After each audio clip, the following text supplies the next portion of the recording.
অভিষেক বন্দ্যোপাধ্যায় কর্মী সভাতে বলেছে যে 2021-এ 214টা সিটে জিতেছিল, কিন্তু এবারে বলেছে যে 215টা সিটে আমরা জিতবো। কিন্তু দেখা যাচ্ছে ভাঙড়ের দিকেই তার লক্ষ্য, আদার্স কোনো বিজেপি বিধায়কের দিকে কোনো লক্ষ্য নেই। আরো বিধানসভা নেবে না তোরা, ওদের সাথে কি বিজেপির সত্যিকারের লড়াই? যদি বিজেপির সত্যিকারের লড়াই থাকতো তখন শুভেন্দু অধিকারী জেলের মধ্যে থাকতো, দিলীপ ঘোষ, কান্ত মজুমদার জেলের মধ্যে। তৃণমূলের অবজারভার দায়িত্ব ছিল এতদিন সৌগত মোল্লা। আমরা সূত্র মতো খবর পেয়েছি যে ডায়মন্ড হাওড়ার জাহাঙ্গীর মোল্লা তিনি তৃণমূলের হয়ে 26-এ ভোট করাবেন। তাহলে কি ভাঙড়কে আতঙ্কিত করার চেষ্টা করবে তৃণমূল? দেখুন ভাই, যে ইচ্ছা করুক, আমি তো চাই মমতা ব্যানার্জি সরাসরি এটা দায়িত্ব নিক ভাঙড়ের, অন্য কারো দরকার নেই। মমতা ব্যানার্জি সরাসরি দায়িত্ব নিলে কিছু ডেভেলপ হবে। আমি বিধানসভায় তুলছি, আমি না ফিতে কাটলো, কাজ তো কিছু হচ্ছে। ওই বাসঘাটের যে রাস্তাঘাট, ওইদিকে চণ্ডীপুরের ব্রিজ থেকে শুরু করে কিছু তো কাজ হচ্ছে, সব আমারই তুলা বিধানসভা। অভিষেক বন্দ্যোপাধ্যায় কর্মী সভাতে বলেছে যে 2021-এ 214টা সিটে জিতেছিল, কিন্তু এবারে বলেছে যে 215টা সিটে আমরা জিতবো। কিন্তু দেখা যাচ্ছে ভাঙড়ের দিকেই তার লক্ষ্য, আদার্স কোনো বিজেপি বিধায়কের দিকে কোনো লক্ষ্য নেই। আরো বিধানসভা নেবে না তোরা, ওদের সাথে কি বিজেপির সত্যিকারের লড়াই? যদি বিজেপির সত্যিকারের লড়াই থাকতো তখন শুভেন্দু অধিকারী জেলের মধ্যে থাকতো, দিলীপ ঘোষ, কান্ত মজুমদার জেলের মধ্যে থাকতো। যেভাবে একটা ধর্মকে টার্গেট করে, মাদ্রাসা শিক্ষা প্রতিষ্ঠানকে টার্গেট করে বাজে মন্তব্য করে যাচ্ছে, ওদের লড়াই তো আমাদের সাথে, যারা ধর্মনিরপেক্ষ, যারা গণতান্ত্রিক শক্তিকে আরো শক্তিশালী করতে চাইছে, যারা গণতন্ত্রের প্রতিষ্ঠা করতে চাইছে, তাদের বিরুদ্ধে লড়াই এদের। কারণ আমরা জাত ধর্ম বর্ণ নির্বিশেষে বঞ্চিত মানুষের পাশে থাকছি, এই জন্য এদের অসুবিধা হয়ে যাচ্ছে। আমরা বিধানসভার মধ্যে ফেক ST/SC সার্টিফিকেটের বিরুদ্ধে যেভাবে কথা বলছি, ওবিসি থেকে মুসলমানরা যাতে ইনক্লুড হয় ওবিসিতে, তার দাবি তুলছি। আমরা বিধানসভার মধ্যে যেভাবে জল জমি জঙ্গলের দাবি করছি, অধিকারের কথা বলছি, ঠিক একইভাবে ওয়াকফ সম্পত্তি যেন না বেহাত হয় তার কথা বলছি। আমরা বিধানসভাতে এই রমজান মাস চলছে, আজ থেকে শুরু হয়েছে রোজা, ফলের দাম জানি না এখন কি আছে। আজকে বাজারে যাইনি, আমি নিজেও বাজারে যাব, যে বাজারে দেবেন রমজান মাস এসে গেলে ফলের দাম বেড়ে যায়, ফলের দামটা কমানো যাতে যায় তার কথা বিধানসভার মধ্যে বলছি। আজ পর্যন্ত পশ্চিমবাংলার বিধানসভার ইতিহাসে তো হয়নি কেউ এরকম বিধানসভার মধ্যে দাঁড়িয়ে সরাসরি কেউ বলেনি যে রমজান মাস আসছে, ফলের দাম না বাড়ে। ফলে ওদের কাছে এটা নতুন লাগছে। বিধানসভার মধ্যে আজ পর্যন্ত মনে হয় কেউ বলেনি আদিবাসীদেরকে যদি সত্যিকারের উন্নয়ন করতে চাই, ওই রাষ্ট্রপতি আদিবাসী দিলে উন্নয়ন হয়ে যায় না আদিবাসী সমাজের। 5th শিডিউল 6th শিডিউলকে সম্পূর্ণরূপে বাস্তবায়ন করতে হবে। 2014-এর ভার্জেনিয়াস খাকা কমিটি যে সুপারিশগুলো আছে সেগুলোকে বাস্তবায়ন করতে হবে। এই দাবি তার আগে কেউ করেনি, ওদের কাছে নতুন লাগছে এবং এরা ভয় পাচ্ছে যে আদিবাসী পিছড়ে বর্গের মানুষেরা, হিন্দু পিছড়ে বর্গের মতুয়া সমাজ, নমদ শূদ্র, মুসলমানরা যদি এগিয়ে আসে তাহলে ওদের রাজনীতি কারবার বন্ধ হয়ে যাবে। এদেরকে শুধু ভোট ব্যাংক হিসাবে রাখা হচ্ছে, ফলে টার্গেট ISF-এর উপরে আছে, সংযুক্ত মোর্চার উপরে আছে। আপনারা দেখেছেন শুভেন্দু অধিকারীর বিরুদ্ধে কোনো শুভেন্দু অধিকারীর বিরুদ্ধে কোনো সময় স্পেশাল অবজারভার দিয়েছে? দেখেছেন আপনারা? অবজারভার দেয়নি, দিচ্ছে কোথায়? ভাঙড়ে। এটা বুঝতে হবে, বিজেপিকে ফাঁকা জায়গা দিয়ে রেখেছে খেলার জন্য।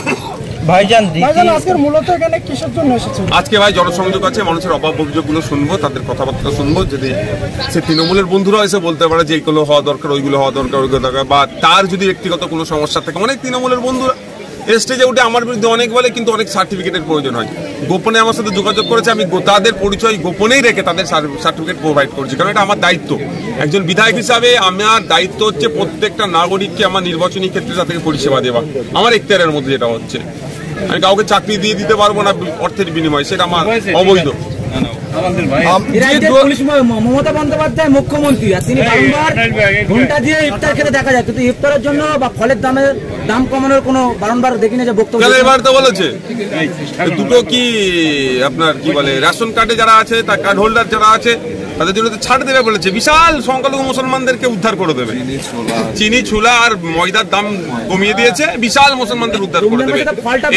এইটা তো দিয়ে তো হয় না একদম। আমি যেটা বলতে ইচ্ছেন আপনি বলে দিচ্ছেন, রমজান মাসে অন্য খাবারের সাথে বেশি, কিন্তু সব থেকে বেশি খায় মুসলিম সমাজের মানুষজন যারা রোজাদার, তারা ফলটাকে, ফলমূল যেটা আছে সেটার আকাশ ছোঁয়া দাম, সেটার দাম কন্ট্রোল করতে পারে না।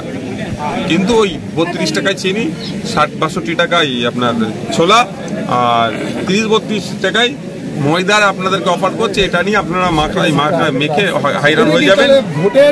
হ্যাঁ, একদম একদম। আর এটা করে বিজেপির হাতে অস্ত্র তুলে দিচ্ছে, অধিকারীর হাতে অস্ত্র তুলে দিচ্ছে। রমজান মাসের কি উপকার হবে এটা মুসলমানদের? কিছু উপকার হবে সেই অর্থে? ভাইজান, এখনো পর্যন্ত এই এলাকায় তৃণমূল কংগ্রেসের নেতাকর্মীরা বসে রয়েছে, তার সত্ত্বেও একাধিক মানুষের ভিড়, বিশেষ করে মহিলাদের। কিন্তু আপনার এই প্রোগ্রামটা হয়ে যাওয়ার পরেও যদি তৃণমূল কংগ্রেসের নেতাকর্মীরা ঝামেলা করার চেষ্টা করে, যদিও বা প্রশাসন এই বিষয়টাকে... আমি একটা কথা বলবো, এটা বাঘ না কিছু খেয়ে নেবে মানুষকে, এত গুরুত্ব দেওয়ার কি আছে? তারাও দল করে, আমাদের ছেলেরাও দল করে। তারা মমতা ব্যানার্জি আদর্শকে সামনে রেখে দল করে, আমাদের ইন্ডিয়ান সেকুলার ফ্রন্ট আমাদের দলীয় আদর্শকে সামনে রেখে আমাদের পার্টি করে।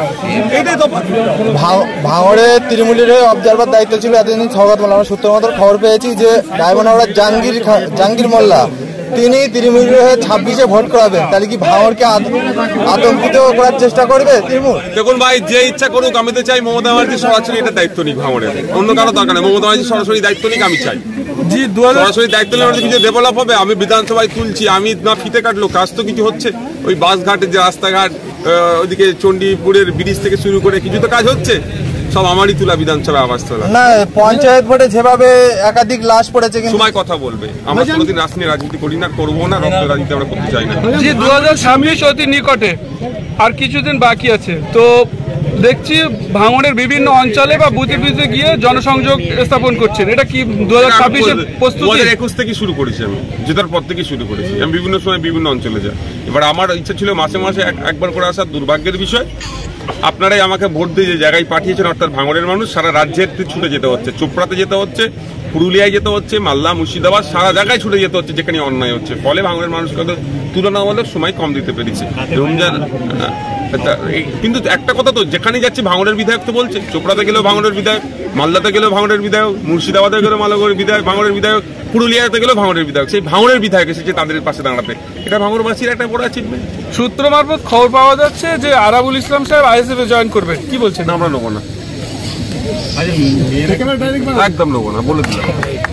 ঠিক আছে, থ্যাংক ইউ।